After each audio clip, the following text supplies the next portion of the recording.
Hey guys, T-Boy here. Today I got a look at the new Tier 4 Premium Russian Battleship.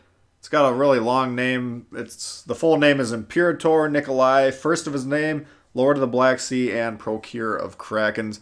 You can see there I had Kedorov on the screen there. Wasn't actually expecting to get this ship from Wargaming. It's not available in the in-game store. It's available in either the PS4 store or the Xbox store. And everyone will have access to it by Monday. They're kind of rolling it out by region. Normally we don't get a lot of the ships that are in the PlayStation Store, but this one they did give to us. So not a lot of points into Kedorov yet, but that was the build that I had there.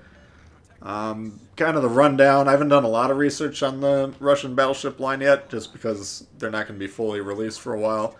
And again, I wasn't expecting to get this one, but the skinny that I've picked up is that they're supposed to be really inaccurate long range and really accurate close range. So it kind of pushed into a more brawling situation.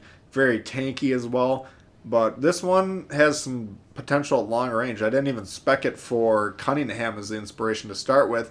I had Shear on there to cut down the fire chance and cycle through the damage con a little quicker. But as you'll see here, this thing has no problem shooting long range. It has 305 caliber guns, same as the Koenig, so don't expect a lot of citadels on battleships. In fact, they're pretty rare if you ever see them. But you can get nice penetration, good damage, 12 gun salvo, which is the biggest salvo at the tier. Most of them have 10, and the Congo has 8. So the damage potential is there, but just don't be too disappointed if you're not seeing a lot of citadel ribbons. 14.5 range, relatively low, but again, this is the Brawler Commander, so he's not really spec'd out for range at all. 30-second reload, that's the average. 37.9, very quick turn traverse, and then 8,600 AP damage, lowest at the tier, even lower than the Koenig, its sister ship with the 305s. Not its sister ship, but the other one that has 305s. Pod turn right there as we shot, so we missed that salvo, unfortunately. Good speed, 25 knots in the water, 660 turn radius, kind of long, just behind the Congo at 770, but otherwise the longest. And 10.5 rudder shift, best at the tier. 12.5 kilometer concealment as well, so if you want to get that first shot advantage on opposing battleships, you're going to have the advantage to do so in this one. Here we're going to begin shooting at these New Yorks, or the battleships that are up here, but then we'll see some opportunities for broadsides off to the right here, and we'll just angle towards these ships to the north. Basically what you want to do to this thing is realize that the cheeks and the sides are extremely strong, so if you can get glancing shots off your cheeks, you will take basically 0 damage. Take a look at the ship itself as we zoom out. Essentially no superstructure. You got those 2 smokestacks and just a couple really small towers, but each is going to be relatively ineffective. Here in Emerald's turning, we wait till he's about to commit to the turn, fire away, and here's a long-range shot for this. Tight grouping, accurate, and he gone! So, again, this might be an outlier. Those of you that have the Nikolai on the PC, let me know if it's accurate at long range. Maybe it's just an outlier compared to the Russian battleships, but this doesn't seem to be inaccurate at long range to me. And just as an illustration of what I was talking about earlier, here's a Congo that's broadside, just basically sitting here. I think we get 4 or 5 pens here, and good damage, but we're not going to get any citadels here, and I feel like the grouping was tight, and a lot of battleships would have hit that one pretty hard, but still decent damage. Just don't expect those waterline citadels with these low caliber guns. Now I had a Kraken game I was thinking about showing for this early impressions video. I think I'm going to save that for my Sims member video that I do every other week. Kind of a zany game, so it kind of fits the mold of the games I try and do for that one. But this game I kind of picked, number one, it shows the damage potential, and it's pretty good in terms of the angling. You can see right now I'm pointed at these grouping of battleships that are to the north. They're all clumped together, so they're very easy to angle against. I can just point directly at all 3 of them and minimize any risk there. But this thing, there'll be one wicked shot we take, and I think analyzing the replay, it looks like it comes right through the nose. And supposedly there's a weak spot on the nose. that I think it's like upper hull or whatever. Anyway, if you're pointed directly at someone that's shooting at you, then they hit you in the nose. They can kind of hit you hard there. But if you can catch the shots on the cheeks or on the side of the ship, they're going to shatter, they're going to glance off. Very heavily armored on the sides. So, and you can see, look at the diagram at the bottom there. You can see those front 3 guns. Even there we got all 4 guns available. So even the full broadside, 12 gun salute, very achievable. But if you're going to play it very smartly and correctly, you want to just mainly utilize those front 3 guns when you're fighting other battleships. And you can see, if you keep an eye on that diagram throughout here, very generous firing angles that allow you to keep pumping out the damage while minimizing the damage to you. If you're too broadside and it catches in that nose section, then the nose itself becomes kind of broadside just due to the angling.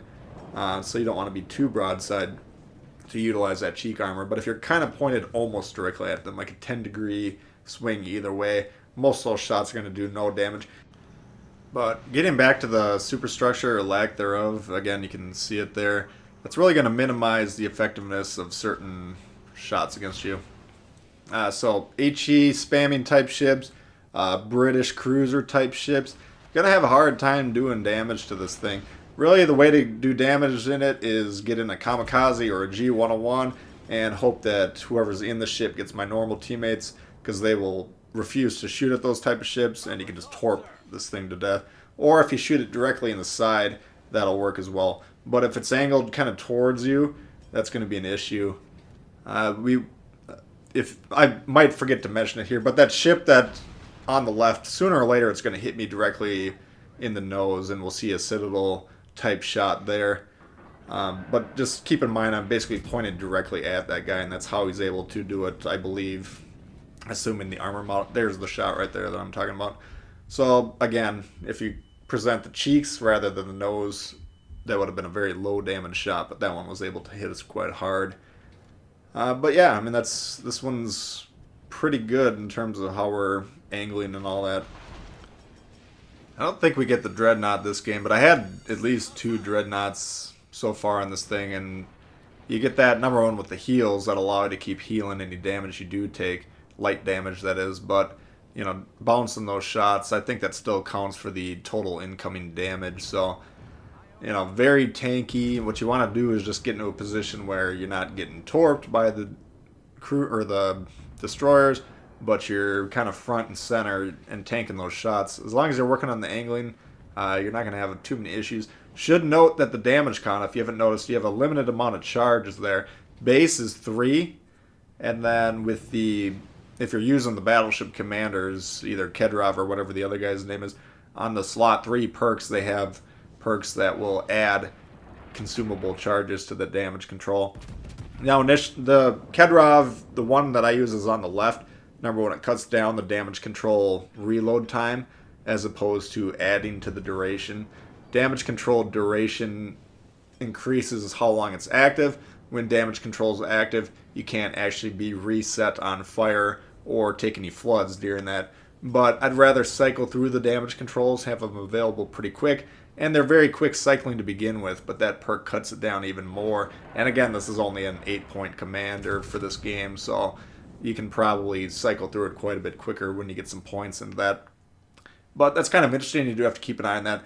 Now, if you're using Kedrov with the heal, you're going to have you're going to have 4 or 5 damage controls, 4 or 5 heals, and then kind of managing those consumables is one of the main things you want to be focusing on with the ship. Initially I thought 4 damage controls might be challenging, but that's probably roughly what I'm using in a typical Battleship game. If you're in the habit of using, like right now I have a fire and I'm not using it. Normally I'm not going to damage control a single fire anyways, because that's light damage with the fire, you can heal it up. So 4 is probably about what I normally use, and it's not really an issue. But again, if you're trigger happy when it comes to your damage control, you're going to run out of them, that could be an issue for you. So just work on your damage control usage. As a Battleship player, that's going to make you a much stronger player to begin with, but it's going to be kind of essential for these Russian battleships that are going to be limited in their charges. And check that diagram right now. That's the angle you want. You see all 3 of those guns and how steep that is. I mean, that's extremely potent. I mean, we're in a rout situation right now, so I'm going to continue to swing that fourth gun into play, trying to maximize the damage. But if you got all three of those guns pointed just barely on them, so you're as tight of an angle as you can get, that's when you're going to be kind of auto bouncing most of these shots, and you're still going to be putting out 9 shells per salvo, which is basically, on par with ships that are going to shoot 10 guns with a full salvo. So that's kind of, again, there's another illustration on that diagram. That's the angle you want to be using in the ship, and that's how you're going to be most effective. Very tanky and very potent in terms of damage. People are going to keep shooting HE at me because I'm angled, or they're just new players and they only shoot HE in their battleships.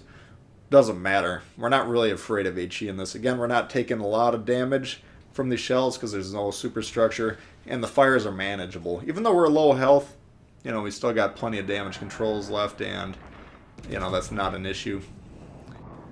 Another thing I should note, and we'll see it here in a sec, is the front 3 turrets all rotate in the forward position, so you can flip sides fairly easily with this thing.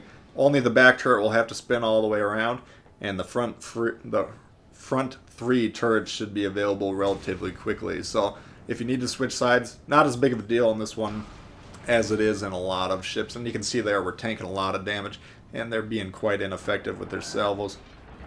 So we'll fire 1 or 2 more salvos at this Fuso, and then we'll switch sides of the ship as we reposition vis-a-vis the Bayern, and you can see that in action. Now the Bayern, for the duration of the remainder of the balance of this game, he's going to be well angled against me, and you're going to very rarely see me shoot HE in most battleships, but in this situation, this is what I'm always talking about. If there's a target that's persistently angling against you, and he's showing no indication of getting out of it, that's when, in my opinion, it's worth switching over to the HE.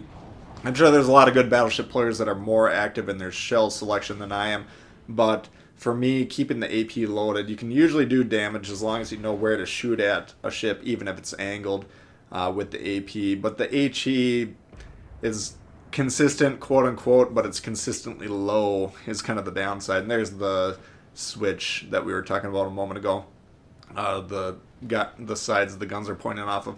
But the Bayern, we're going to fire this, we're going to discharge this low, and then I believe we switch over to HE. Yeah, we do that there. And that's just, if you're in a situation where you've been dueling a target for 2 or 3 minutes, or he's convinced you that he's going to remain angled against you, then you can go ahead and switch over to the HE. Now this salvo, if I recall, we only hit 1 or 2 shots, so I mean it's not that effective anyways, but once you switch to HE, you're primarily trying to just do a little bit of damage and then maybe get a fire or something.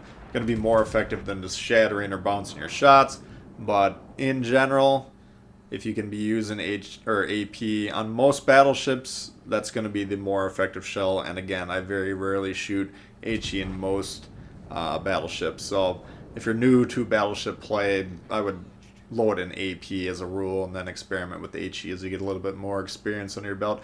That's a look at the Nikolai for you guys. Hope you guys did enjoy it. If you did, please hit the thumbs up. If you're new to the channel, consider subscribing. There's a lot of World of Warships coming all the time.